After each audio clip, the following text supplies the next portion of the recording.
समादरणीय भक्त सज्जनवृन्द, जय श्री राधे, जय श्री कृष्ण।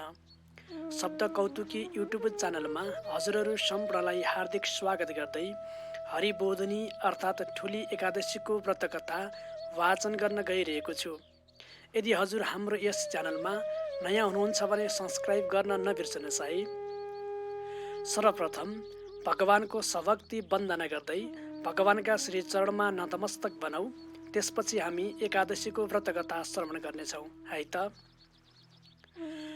ओम शान्ताकारं भुजगशयनं पद्मनाभं सुरेशं विश्वाधारं गगनसदृशं मेघवर्णं शुभांगं लक्ष्मीकान्तं कमलनयनं योगिभिर्ध्यानगम्यं वन्दे विष्णुं भवभयहरं सर्वलोकैकनाथम्। ओम विष्णवे नमः। ओम नमो भगवते वासुदेवाय। ब्रह्माजीले नारद मुनिसँग भन्नुहुन्छ, हे मुनि श्रेष्ठ, प्रबोधिनी एकादशी व्रतको महात्म्य सारा पापलाई हरण गर्ने र पुण्यप्रद भएका हुनाले तिमीले यस कथालाई ध्यानपूर्वक सुन। हे नारद, पृथ्वीमा गङ्गा आदि नदीहरूमा स्नान गर्नाले जुन फल प्राप्त हुन्छ त्योभन्दा कैयौँ गुणा धेरै फल हरिबोधिनी एकादशीको व्रत गर्नाले प्राप्त हुन्छ। नारद मुनि प्रश्न गर्नुहुन्छ, हे पितामह, दिनमा एक छाक मात्र भोजन गर्नाले के पुण्य हुन्छ? अनि एक छाक पनि बेलुका मात्र भोजन गर्नाले के पुण्य हुन्छ? अथवा खाँदै नखाई उपवास गर्नाले के पुण्य हुन्छ? ब्रह्माले भन्नुभयो, एक छाक मात्र खानाले 1 जन्मको, राति मात्र खानाले 2 जन्मको र पुरा अहोरात्र उपवास गर्नाले 7 जन्मको पाप नाश हुन्छ। हजारौं पूर्व जन्मदेखि संग्रहित भएका सबै पापहरू प्रबोधिनीमा गरिएको रात्रि जागरामले नै नाश भएर जान्छन्। हे नारद, जो मनुष्यले विधि नजानिकन कर्म गरेको छ भने उसले गरेका पुण्य कर्महरूको फल उसले प्राप्त हुन सक्दैन। त्यसैले नियमपूर्वक व्रतादि पुण्य कर्म गर्नुपर्दछ। सन्ध्या नगर्ने, व्रतका नियम भङ्ग गर्ने, ईश्वर नमान्ने नास्तिक, वेदको निन्दा गर्ने, धर्मशास्त्रको खण्डन गर्ने, यस्ता पापीका शरीरमा धर्म रहँदैन। त्यस्तै अर्काकी स्त्रीमा भोग गर्नेवाला पटमूर्ख कृतज्ञ पुरुषका शरीरमा पनि धर्म रहन सक्दैन। ब्राह्मण होस् या शूद्र, अर्काकी स्त्रीलाई गमन गर्दछ भने चाण्डाल तुल्य हुन्छ। त्यस्ता पुरुषको जन्मभरि कमाएको पुण्य नाश भएर जान्छ। हे नारद, जो अदम मनुष्यहरू साधुहरूको अपमान गर्दछन् ती त्रिवर्ग अर्थात् धर्म, अर्थ र कामका फलदेखि रहित हुन्छन्। भ्रष्ट आचार विचार भएका, चुगुलखोर एवं मूर्खको कहिल्यै असल गति हुन सक्दैन।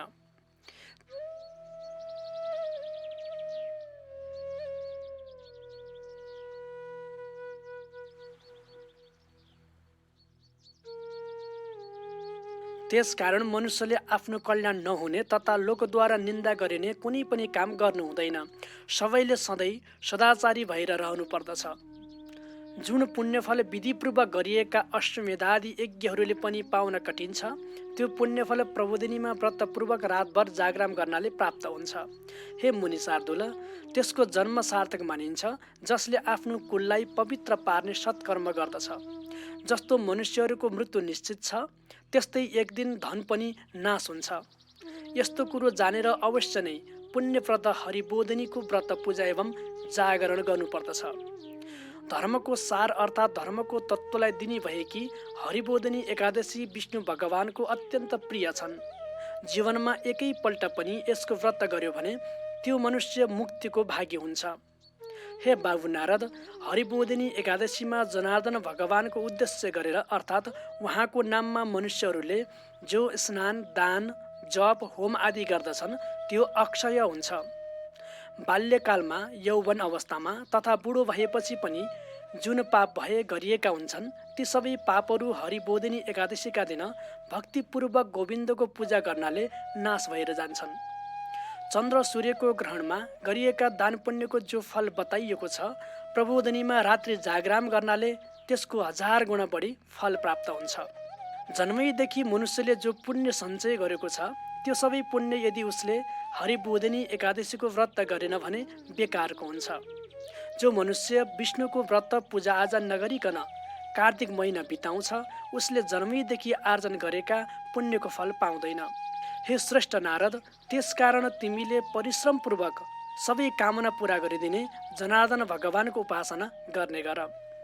हे नारद, जो मनुष्य नियमपूर्वक चतुर्मासभरि नै विष्णु भगवानको कथा सुन्ने गर्छन्, विशेष गरेर कार्तिकमा उसले 1000 गाईदान गरेको फल पाउँदछ। पिता ब्रह्माका यस्ता वचन सुनेर नारद मुनिले फेरि जिज्ञासा राख्नुहुन्छ। हे पिताजी, एकादशी व्रतको विधान के छ? अब मलाई व्रत गर्ने विधान बताइबक्सियोस्। नारदको यस्तो वचन सुनेर ब्रह्माले भन्नुहुन्छ, हे द्विजोत्तम नारद, एकादशीको दिन बिहानै ब्रह्म मुहुर्तमा अर्थात् 2 घडी रात्रि रहँदै उठेर शुचिपूर्वक दतिवन गर्नु। नदी, तलाउ या घरमै भए पनि पहिले नुहाउनु पर्दछ। अनि भगवान केशवको पूजा गरेर त्यसपछि हरिका चरित्रहरूको कथा सुन्नु पर्दछ। भगवानसँग प्रार्थना गर्नु, हे हरि, एकादशीका दिन निराहार रहेर भोलिपल्ट भोजन लिनेछु। हे पुण्डरीकाक्ष, हे अच्युत, मेरो रक्षक हुनुहोस्। यसरी प्रार्थना गरेर श्रद्धा भक्तिपूर्वक प्रसन्न चित्त भई उपवास अर्पण गर्नुपर्दछ। त्यो दिन रातभरि हरि विष्णुको भजन कीर्तन गर्नु। हे मुनिश्रेष्ठ नारद, हरिको वार प्रबोधिनी एकादशीको दिनमा वित्त साठ्य नगरिकन पूजाआजा गर्नुपर्दछ, किनकि यस दिन गरेको पुण्यको फल असङ्ख्य हुन्छ। हे नारद, जसले कार्तिकमा श्रीकृष्णलाई बेलका पत्रहरूले भक्तिपूर्वक पूजा गर्दछ उसलाई भगवानले उत्तम गति प्रदान गर्नुहुन्छ। जो जन कार्तिकमा तुलसीका पत्र पुष्पले जनार्दन भगवानलाई पूजा गर्दछन् तिनले 10,000 वर्षदेखि गरिआएका आफ्ना सारा पापहरू नाश गर्दछन्। हे मुनि नारद, तुलसी रोप्नाले तुलसीले जति जरा फैलाउँदछिन् त्यति नै 1000 युगसम्म पुण्यफल प्राप्त हुन्छ। जो मनुष्यहरू कदमका फूलहरूले जनार्दन भगवानको पूजा गर्दछन् चक्रपाणी भगवान विष्णुका कृपाले तिनीहरूलाई नरकमा जानु पर्दैन।